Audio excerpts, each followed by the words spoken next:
And we're live. Welcome everybody to our podcast. You're welcome. Today is Totem, Spirit Animal, and Shamanism. Does that relate to us, even if we're not First Nations? So, for those of you who missed the live because you can't find it for some reason, the easiest way is to click subscribe either on Facebook or YouTube, and then you'll be notified automatically when the show goes on. We've encountered some difficulties with Facebook. It's saying it's 6:30 Mountain Times, but it's actually 6:30 Pacific Time, so it's 7:30 Mountain Time. We actually have a live international audience tonight. Woo! And so we will be taking questions as we go along. So if there is something, please just go raise your hand and I'll take the questions. If you're on our live Facebook or YouTube, you can just type in your questions and we will have a look at them and answer them as we go along. Obviously, questions have to be related to the topic being talked about in this current podcast. If you have questions about previous podcasts or something completely off, please contact me through our contact page on our website at www.sonya, SONYAROY.com. And if you're watching this after the live, I do get notified when there's questions are coming, and I always take the time to answer each and every one of them until it gets completely out of hand, and then we'll find another way to get back to you. So the importance of the teachings of the First Nation. We're going to talk about totem and spirit animals, and we're going to discover where they originate from, where does this come all together, and the importance and the meaning behind the totem animal and the spirit animals. And if you're asking yourself, do I have one? Everybody who requests the assistance from a spirit animal will receive help from a spirit animal. This stems from First Nations. I'm from Canada, so even in Canada, we have multiple tribes. So things will vary from one part of the country to another, or to Southern America or South America, because the animals change, right? So in South America, we got the armadillo, but it's not present in Canada. So the animal's meaning is related to your culture, related to your personal experience. But more than that, it's also linked to the teaching that it can provide you and help you in the current situation that you're living in. And so we're going to find out how did we discover this? How do we discover the meanings of the animals? And if someone has a particular question about an animal in the audience or alive, you can ask and I can look it up for you and go from there. Every country, they're called aboriginals. Other countries will call them by different names. But basically, it's the people who lived on the land before adventurers and explorers came to their shore. So that's who we're referring to. The people that lived closely to nature, who were closely tied to the community unit they lived in with, and most times lived within the parameters of nature, understanding what does that mean for them, since they depend on nature to survive. Some countries' laws and knowledge and wisdom has survived more than others. So I will be speaking from my personal experience, obviously. If you have questions, though, I'm pretty well versed in a lot of different communities around the world. I'm a shaman in the Western United States. I received a blessing from the Navajo and the Hopi, and I'm also received the blessing of a shaman in Peru. So I'm a shaman in 3 different areas. So for that, I had to learn all the lores, the teachings and the wisdom from these different areas. Why has this knowledge been lost? Because of assimilation, right? The common practice of assimilating Aboriginal who newly are discovered countries was to annihilate their language, their culture, their folklore, and trying to standardize them to the new culture invading them, right? The explorers tended to feel superior. They looked down on the newly discovered cultures because they lived their lives differently and they dressed differently. If you wear your clothes, you're adapted to the environment in which you live in. And without the and we're going back now, without Catholicism and priests coming in and telling you that being half naked is a problem, they live very comfortably with their body and their own skin. So when Pizarro, for example, went to Peru, discovered South America in 1513, they were shocked to discover that cities had aqueduct, clean water, and no sickness. Hello, Aaron. And so they saw that they lived in large cities with tons of people and didn't face the problems they were facing in Europe at the time with pestilence and sickness and all these other things. And yet, rather than observing and learning and communicating with them, they just decided, well, but you live in rock houses, so therefore you're not civilized, and we'll show you how to be civilized, and we'll change everything about your culture. So it was a very frustrating for the First Nations or the Aboriginal people living in the land, because people just came in, destroyed their temples, destroyed their buildings, and rebuilt. This was what they did particularly in Peru, especially in Cusco. They destroyed the temple built by the Incas, and then they rebuilt a cathedral. It's just a different building, right? So it was easier to convert people by doing that. However, the Inca architecture was not fazed by earthquakes. They had lived there long enough. They adapted their buildings so that they would survive earthquakes. And all knew every time there's a major earthquake, all the cathedrals fall down, crumble to pieces, and need to be rebuilt. And still, that didn't clue them in. So this sense of superiority is a false sense of superiority and destroyed cultures all over the world. The failure to observe, and this is going to be important about totem animals and spirit animal later on. So this is why I want to bring this up before I get into that. The failure to observe and learn from these newly discovered cultures who had adapted to their particular living environment because of their ego, their sense of entitlement or superiority, made them destroy, even annihilate their valuable knowledge and wisdom and experience. Because when sailors arrived actually in what is now Quebec or the Maritimes, they had scorbut. So that's a problem that fishermen have from drinking salt water and not getting proper vitamin C. When they landed, the First Nations were able to provide them with a cure. They worked off the land. They worked with medicinal plant, with flowers, with trees, and they were able to prevent a lot of the disease. But again, rather than taking notes, we told them they were savages. So a lot of the practices were lost. Some cultures even lost their language. And right now, they're in the process of trying to rebuild it and piece it together. And what happened, in order to save this, hello, Joanne, in order to save the whatever was left of the language, a lot of it went underground. It was a very strong oral tradition that was passed down. But in order to not be completely destroyed, they were hiding these things from the invading people. A clear example of that is REIKI. Now, because of Mrs. Takata, who established a practice in Hawaii, Usui REIKI was shared with the Western world. But for those who stayed behind in Japan, it had to go underground after World War II. After the defeat of Japan in the World War II, the United States led the Allies in the occupation and rehabilitation of the Japanese state.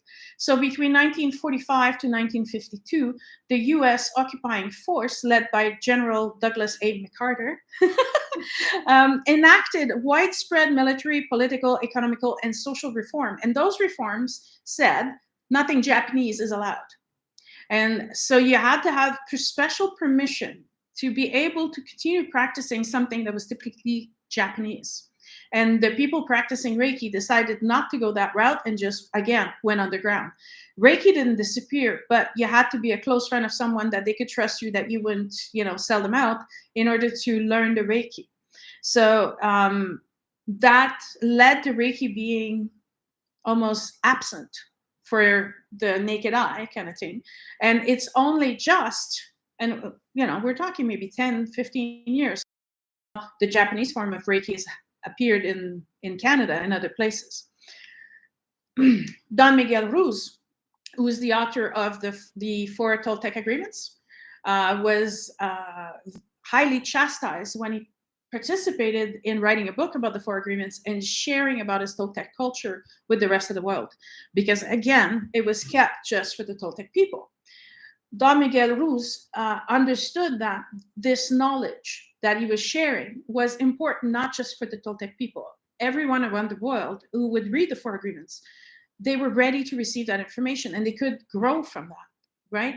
So this fear of losing the last bit of what you're hanging on is, you have to have very courageous people that come up and say, I'm not afraid anymore, and I'm going to share this because this is important. And other people, other than our culture, would benefit from that. Now, the Four Agreement, for those of you who don't know, it's a great book. He's got the Fifth Agreement, and there's a lot of awesome teaching. I also have a podcast on the Toltec information of the mysteries of the Toltec societies, so you can watch that. But the idea is that these people were now sharing outside the tribe, outside the local people. And so there was a lot of pushback when it first happened. Morna Siomana from Hawaii was also highly criticized when she shared the Huna principle of Hawaii. It's a principle beliefs, and they date back from Lemuria. So, this is ancient. And one of them that you guys might easily know is Ho'oponopono. Right? That's one part of the 7 spiritual beliefs in the Hawaiian culture. And everybody loves Ho'oponopono. Those who actually read it and practice it are feeling liberated, are feeling able to let go of grief and difficult moments in their lives. And that allows them to grow spiritually and become better people. And that's what Morna was saying. She's like, we know this, we live by these principles, but imagine if half the planet lived with this principle, then we lived on a different planet, correct? And so therefore, she put forth the information, and now there's tons of books on these topics. So these well-gathered secrets were also guarded with the First Nations in America. And I mean, residential schools were just abolished. And I thought, as a kid, being completely flabbergasted when I heard about them. And we're talking in the early 1990s. I thought this was a thing of the past. I think that it was something that was antiquated and were shut down, at least in the 50s, when 97. And so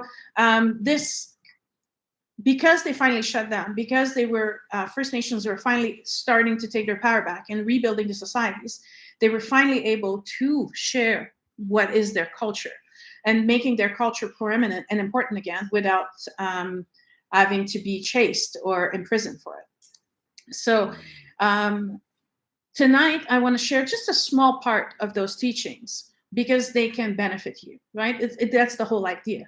I'm not trying to convert you or anything because this isn't a religious channel, but I'm trying to show you that there's other ways for us to manage our grief, our pain, our history. And a lot of people come to me and I work with them one-on-one or through workshops and groups. And they're like, so how do I deal with this? How can I let go of this hurt and this betrayal and these huge wounds that they're carrying? And this Totem Animals and Spirit Animals is a nice, soft way of doing it. It's a graceful way of achieving this letting go of your pain and your hurt. So, reviving this wisdom, we're lucky because there are keepers of the wisdom, right? Just like the Druids, the Druids, some people went into hiding and slowly and painstakingly passed on the knowledge to younger generation, and it had to be an oral tradition and no one had to find out about it, so it was kept very close to the skin, right? But this right of freedom, religious belief, was not awarded to First Nation people because technically we were saying, you're not part of us, so we don't want to hear about it and we don't want you to even express it. It had to be very strong individual went into the educational system, they became lawyers, they became advocates, and then they restored the knowledge and the right to express, to speak in their language, to have their language on signs, to be able to practice their own school curriculum involving their original traditions. this reviving of the culture is brought forth the publications of books and more information that we can now share without fear of being judged or ostracized or even imprisoned for it. And I'm going on and on. Don't forget, if you have a question, let me know. So what is a shaman or a shamanic practitioner? It's a person, because someone asked me that last week, so I was like, I'll answer that question. It's a person that's in charge of the welfare of their tribe, but not just physically, but also emotionally, mentally, spiritually, and etherically. So etherically, remember, is the memory body. So that's where you're holding off the information of your entire life in this lifespan, but also past lives that remain unresolved. And where there was a tribal unit or a community, the shaman was part of that community. And we lived amongst the people in his care or her care, and he knew them well, and the possible struggles they were facing, right? So it was a lot easier back then, while you're living in the community setting, to be able to intervene and see, oh, there's an issue here, or there's a trauma there. Okay, let's work on it right now.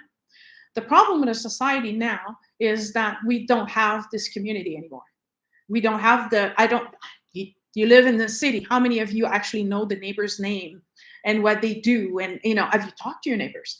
And I've lived in big cities, and people are like, why are you introducing yourself? Who are you? What do you want? It's the first reaction, not who are you? What are you, no, what do you want from me? I don't want anything from you. I'm just saying, this is me and I live here. And if you should need something, we should be friendly, right? We should talk to each other. We should be able to communicate because we live right beside one another. And the bigger the city, the more anonymity there is. There's a distanciation. So now we live in a smaller community and people talk to us, they interact with us. It's a lot more fun. But we made it a point to try to get to know the neighbors, not because we want something from them, but it's nice to know who is around you, right? What are the resources we can pull together, how we can share. So the idea now is when I'm building a tribe, I'm really building my tribe, but my tribe is all over the world. It's people who come to my workshops and work with me, and I become the person who looks after their welfare. I become the resource person that they can contact, talk with, and look for inspiration or guidance, and that's my role. It's just the tribe is now in a much larger scale in a way. It's not bound by physical boundaries of 20-minute walk kind of thing. Yes. Now, the main tools of a shaman were not limited to plants, right? Although they do play a very important role in the medicine, literally, or spiritual medicine. We also have the important role to develop the ability to observe and be a witness. Now, they had no books to refer to during their training. So it was long and it required memorization for an entire lifetime of knowledge. And they acquired this through patient and practice. But most importantly, part of their training was to learn to observe and learning about the cycles of nature, like what happens during the day doesn't happen at night. That's why we have nocturnal animals. They come out at night. So, but also during the change of season. We'll take a squirrel, for example. Squirrel comes out in the summer, goes nuts, gathers everything, builds reserve. Why? Because in the winter, it's going to be cold. He needs reserve, right? So shaman's job was to observe animals in nature and realize, oh, look at that. They're wise because we can see. They observe, oh, they're stashing reserve. Look at that. Those things are still good in the spring. We should do the same thing. And that's how they learn to connect nuts. They learn to connect things that will last through winter and feed you in the harsh months of winter. The cycle of life, children, teenagers, adulthood, elder stage, right? All of these stage, you had certain expectation at certain age. They also had a rite of passage, which was really important because this rite of passage made you either, and they tied you to the community. They linked you with this group of people where you now shared responsibilities. And so it's easier to walk into adulthood if you know the role that you'll be playing in this community. You feel part of it, so you contribute. This thing has been lost. Yes? Going on what you're saying there about the rite of passage from being a child into an adult. Yes. Now, in the Western world, we don't have that as males. I think women have it. I want to try and like figure this out here. I think women have it inherently because they go through their period. They go from being from that in that sort of sense, but men we don't, and we don't go through this. Well, technically, transformation it's almost. puberty, right? Yeah. So men and women go through puberty. It's maybe seems more obvious because it's a girl, but there's a transformation of body, right? There's a growth stage of transforming into a man. What we had in our culture is that at that point, the young boy became a warrior. Yeah.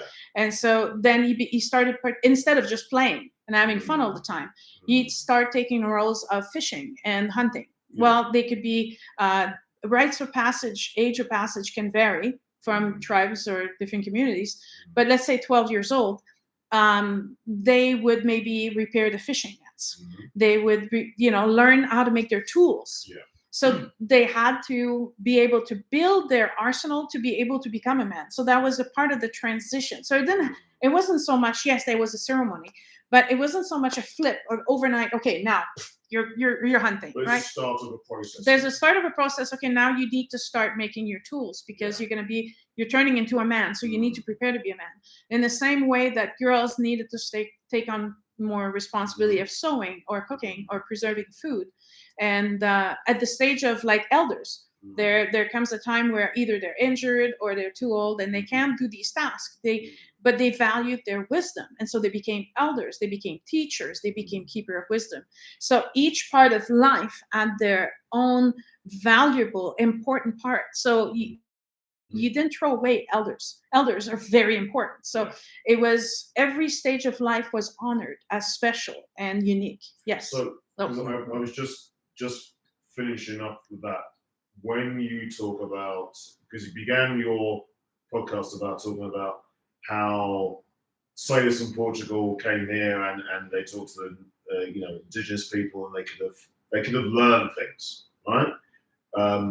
My issue, it's not an issue, it's my observation is that I think because we don't have those transitional things in the West, where we talk about people are still man babies or woman babies because they're not growing up. They don't have these rites of passage to develop themselves. We don't know how to do that. We're struggling to do that. Right. So part of the idea is to acknowledge that they're no longer children, and then allowing them to be part of the community and a role in this community is what most rites of passage are. So when you're speaking about the rites of passage and the removal, I would think it's more of the dilution of them, because the rites of passage that you're speaking of bring survival, right? When that young boy learns to fish, it brings survival to his family and to the village as a whole in the community. Whereas our rites of passage now aren't necessarily about our survival. They're softer. It's, I won at this hockey game, but it doesn't teach me that tool. Like, it teaches me part of that tool, but it teaches me a little bit, but it doesn't teach me the real, like what you're trying to say. We don't have that real, the heart of that, what that means, right? But we can reinstore that in our lives. Like, I have 3 children. They're all adult children now. And there comes a time where there was a certain age that I said, you now have to start taking responsibility for our small community. You dirty the house, you eat the food, so now you have to participate. You have to become an active member. So it's different, right? But I send my son to the grocery store and say, this is your budget. You're in charge of the food for this week. This is how much we have to eat for the rest of the week. You're in charge of giving them responsibility rather than babying them. And then we wonder why our kids at 30 years old are still living with us, right? So but if you don't prepare them to leave, you're preparing them to fail. So even though it's changed, we can adapt it. The idea is that we have lost this. They're kids, and all of a sudden they're like, well, I don't know what to do. Yeah, I started talking about my son about what he would like to do when he grows up. He was 7, and the guidance I gave him is that not I want you to be a doctor, but what is it that makes you happy? What brings you joy? And he looks at me, he says, I love when I'm cooking, when I'm in the kitchen, I'm so happy, I'm excited. And that makes me happy. I said, okay, well, we'll give you more of that. We'll allow you to have more opportunity to develop that talent, because if that brings you joy, you should do more of that. And now he tried being a chef, but he likes to be zen and quiet when he cooks. And in a restaurant, it's a lot of yelling and a lot of pressure. And he's like, no, I don't like that. He says, I want cooking to still make me happy. But he's really grown into getting to know who he is. What is he good at? What is his abilities? What are his innate gifts? And we build him a career around that. So rather than me insisting that he should earn a certain amount of money or do a certain type of career to glorify me as his mother, I'm like, I don't care. I don't care. As long as you're happy, it doesn't matter what you do. But there's a preparation in place of saying, okay, like I think he was 16 and he had to plan our entire summer vacation. I said, this is your budget. We're going camping. What do you need this much money, and preparing him and taking an important role in playing into the family dynamic, right? That's your first community, is the family.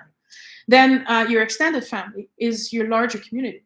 But eventually, he has to be able to put an effect on the external community where he lives. He is part of that. So we had a group during a retreat this summer, and I gave everybody a garbage bag and some gloves, and they're like, what are we doing with this? I said, we're going to go to Banff, to the park. They might be garbage. And so now you have gloves and you have a bag and you have no excuse. I don't want anybody to walk past a piece of garbage without picking it up. They don't live here. These people flew in from other provinces and other parts of the world to come here for a week. But sensibilizing them to the garbage you're throwing out is wrecking nature. But you're a part of this community, even if it's just for a week. Play your role and help this community to stay clean, to stay beautiful. So other people coming after you will benefit from this beautiful scenery and this nature, right? So if you don't have anybody guiding you, you're like, well, I didn't know this, so I never did this.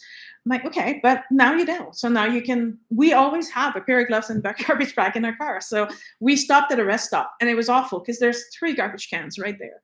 And there's literally garbage everywhere around the garbage cans. And I'm like, I don't get the concept. So put the gloves on, and I picked up the garbage, and we cleaned the place up. And there's people that are looking at us, and you can see them with their coffee cups, and I'm looking at them. Garbage is right there. Don't you dare throw it on the ground. So I don't understand. You come there and you're like, whoa, it's beautiful, like in this nature. And then you look down and it's full of garbage. It's not going to stay beautiful unless we all pitch in. It's our responsibility. It's not the neighbor's responsibility. We're here, we're there, we can affect the change. Some people are like, oh, I don't know what my life purpose is. What's, what I'm here on earth to do. I said, well, maybe it's some small steps. There's a particular person who cleans the ocean, and he uses all the plastic that he gets out of the ocean, and he makes bracelet with them, and he sells the bracelet to finance the scuba diving expedition to keep cleaning the ocean, right? So that you're going to say, well, I can't do that. No, but you can start in small scales, right? Small changes. If they have a ripple effect, they will affect the other people looking at you. Like there was there was at least 20 people there at that rest stop, at least. And everybody just stopped and looked at the 8 people picking garbage and then throwing the garbage. And then we just left. We weren't looking for applause. We weren't looking for a medal. We just saw it, we fixed it, and we went. Right? So little changes can affect a lot of people, because now these 20 people have seen this, and it will change.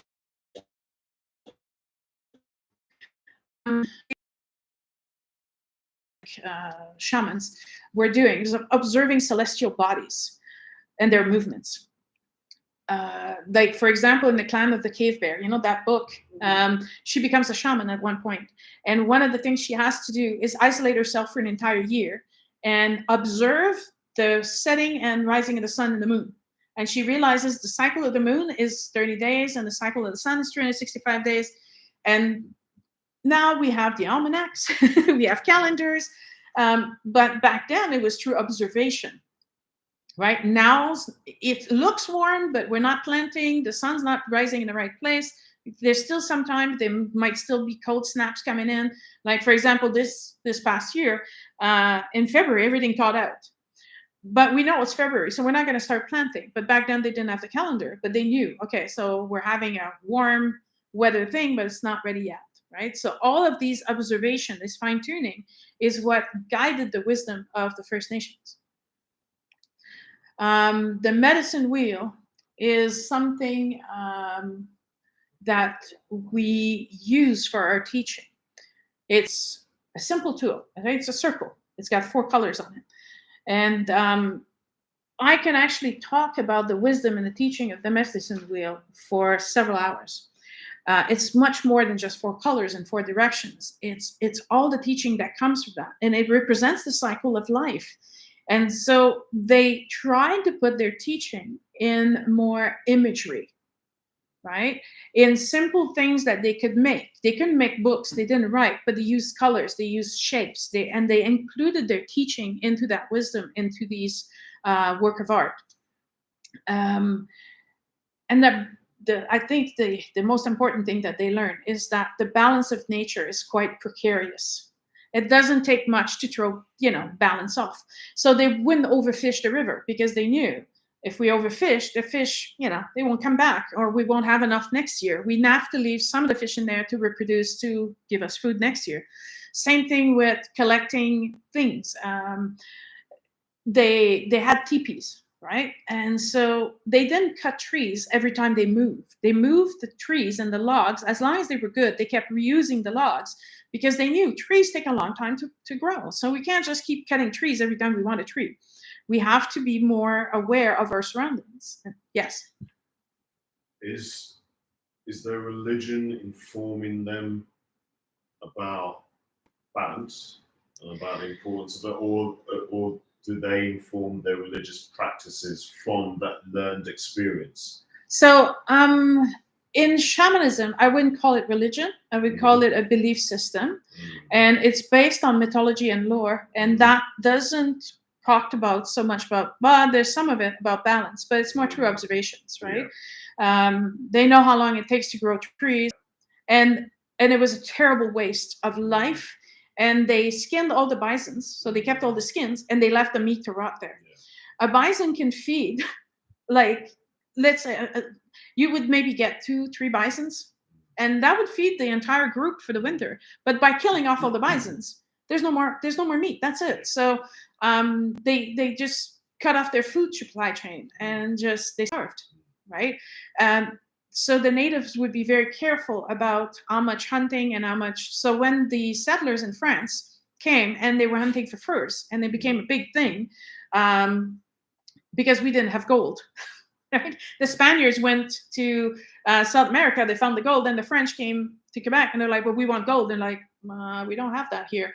So, but they found the furs. But they overhunted several species to the point where we're nearly extinct, several species, for fur to be shipped to France and England to make hats and collars, right? That's not, and the trapping was done by white guys.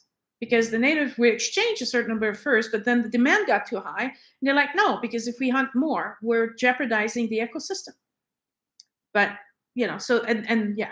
And the reason I'm saying that is because in Christianity, I'm Catholic, so I don't know about Islam or Judaism. In Christianity, it's literally in the Bible saying that God has made this planet for you.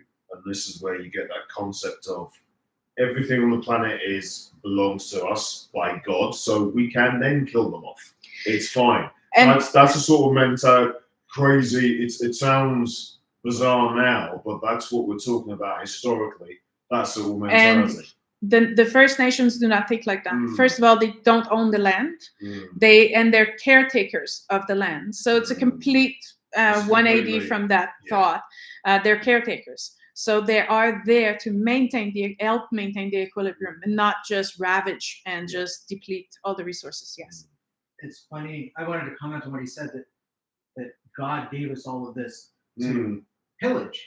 Yeah, what the Bible says. Yeah, it starts to pillage. It's funny you say that, because yesterday I stopped in a restaurant in the States, and the sign said on this wall, enjoy your stay at the top of the food pyramid. Exactly. So That was their proud sign on the wall. But that's what I'm saying, right? Today, I'm trying to explain a different philosophy, bringing about, explorers came here. They lived with harmony. Stewardship, exactly. So they were far from being savages. They had creation myths, they had mythology, they had a strong language, belief system, societal rules, where no one got left behind, everyone was included, everybody had value. So if you're comparing it to, now we're talking 1500s, European countries, mostly England, Spain, and France, and Portugal were the ones coming over. To call us savages was an aberration, because if you had taken the time to observe, we had society rules. We had, instead of being judged by one person, you were at a circle of elders, and it wasn't about just your action, but what led to that action, and how can you correct your action. It wasn't about putting you in a pit to rot. It was about, okay, so this happened, and now this created this damage or this hurt. How can you fix it? What's your responsibility that you're going to take in regards to those actions? And so they were included, and understanding that their action hurt one or multiple people in the community. In Canada, they started doing this restorative justice program where they're trying, and this is for youths who don't commit crime against a person. It's just crimes, material crimes, so theft or breaking a window where a person's not injured. And we're sitting them down and trying to explain their action. Their action is affecting how many people in the community. And they're the one finding their own punishment. And they're the one understanding and realizing, oh, so my actions have consequences. And I have to repair those consequences because I have to be responsible for my action. So instead of just saying, or go to jail, there was a rehabilitation involved, a reincorporation into the community. So that's the way we worked before everything, we were savages and everything got destroyed. So they learned to live off the land. They understood that you can't deplete the soil needs rest. You can't extinguish herds. You have to respect Mother Nature. And she was their guide, saying, it's very dry, be careful. You have to plan for droughts, and you have to plan for floods, and respecting the power of nature, the wind, the water, the basic elements that are around us. And we've lost respect for all these things, right? And that resources were limited. And so things needed to be recycled, every part. This is how they honored life. If you're going to take the life animal to feed you, that's fine, but it can't be any waste. So every part of the animal was used for one tool or a type of food or preservation. I come from a family where we hunt. You have to do it with respect. And you can't just hunt for the pleasure of hunting and hurting an animal and then eventually will die because it gets infected or whatever. If you're taking that animal, it's because you're going to feed yourself. You're going to make moccasin or jackets. I do that stuff, right? Or we're going to use certain parts for tools like drumming or rattles, which are made of animal skins and things like that, right? So they understood that their own survival depended on the rest of the planet's survival. They were linked. There was that connection. And this is leftover teaching from the ancient continent of Lemuria. So if you're looking at a map of the planet, everything that the Pacific Ocean touches has been affected by Lemurian teachings, which are live close to nature and in balance with nature. And everything that the Atlantic Ocean touches has been influenced by Atlantis, which was more of a warring society and a takeover kind of mentality. And so if you're wondering where does Atlantis touch, well, everywhere where there's a pyramid, Atlantis influence is there. They're linked together. So all of the coasts of West Canada, West United States, and then Western South America is influenced by Lemuria. Much quieter way of living, less warring communities, much closer to the land, the ocean, much more respect. So we're now only awakening to the idea that the planet cannot sustain the way we are wasteful. Right? We're all shocked. Oh my God, look at the pile of garbage. But we need to learn to be less wasteful. We need to, mind you, things used to be built to last. That's how you bought a certain thing, because they had the reputation lifespan of things. I mean, big things like stoves and fridges are not made to last, so you'll buy more. So this is the consumer society and someone getting richer off your back, right? So we need to go back to more basic things to be able to make them last, and being able to repair them and make things simple. A friend of mine went to build a well in Africa, and he's like, well, it was well intended. He's like, I can buy this, and they're like, no, you can't bring this there because it has to be fixed with like an elastic and a piece of wire. Because if it breaks, your machine is useless to them. It just becomes garbage. They'll use it as something to set up. So if you want to do good, you have to be able to make sure that this community can repair and fix whatever you're bringing. So they brought just a simple hand pump. And because these things last forever, they're made out of, what is that? Ours made out of? Iron. It's iron? Is it? So it's nice, big, solid, it's not going to break. But if a piece breaks, it's easily, you just replace that piece, but the machinery is simple, right? If we go back to simpler things, then we're able to maintain and throw less garbage away. We're getting buried under our own garbage, right? And we're polluting the ground, which then pollutes the water, which then affects the insects and animals, right? The repercussion just follows through. And we don't think of these things. There's new programs in school now. They're having kindergartners and grade 1 and 2 grow little small gardens. And I asked the teacher, I said, why are you doing that? She says, well, at one point I asked the kids, so where do you think your vegetables come from? And they're like, the supermarket. They were so detached from where their own food came from. And she said, I think it's very important that the kids know that you can have carrots at the supermarket, but you also plant them on the ground and you'll get carrots. So that we got to a point where we're so detached that we don't even know where our food comes from is appalling. Because should there be no electricity, or should there something happen, we don't know how to preserve food, we don't know how to grow food. People are completely lost to these basic needs of knowledge. So we're turning towards renewable resources. We're making impact studies. So in Quebec, they built these massive dams to create electricity, and they killed entire herds of elks because they drowned. So now they're taking care of doing environmental impact studies in order to see if we do this here, who's being affected, right? How much are we going to destroy by building this? Is there another way, a better way of doing this without creating so much damage? And people would think, I remember when we switched from plastic bag to reusable bag, people were so pissed off that they had to remember to bring their reusable bag. So we're talking, that started in 2008, 2007. So just 15 years ago. And people were they weren't in with this. Do you remember that? Now everybody is doing this. Plastic bags are being now regulated out. Supermarkets and places like that are not allowed to give you a plastic bag anymore or give you any bags. You have to bring your own bag. We're using reusable water bottles. I mean, just how many plastic bottles are floating in the ocean is incredible. And all you need to do is just refill your own bottle. Just that, a year alone. I mean, we drink like 4 bottles of water a day. So multiply that with 65. Thank you. Yeah, it's been a long day. But multiply that by 365 days a year. That's one person. 1,200 bottles. Easily. But it's more than 4 because I drink 4 a day. So 1,600 bottles a year. And that's just me.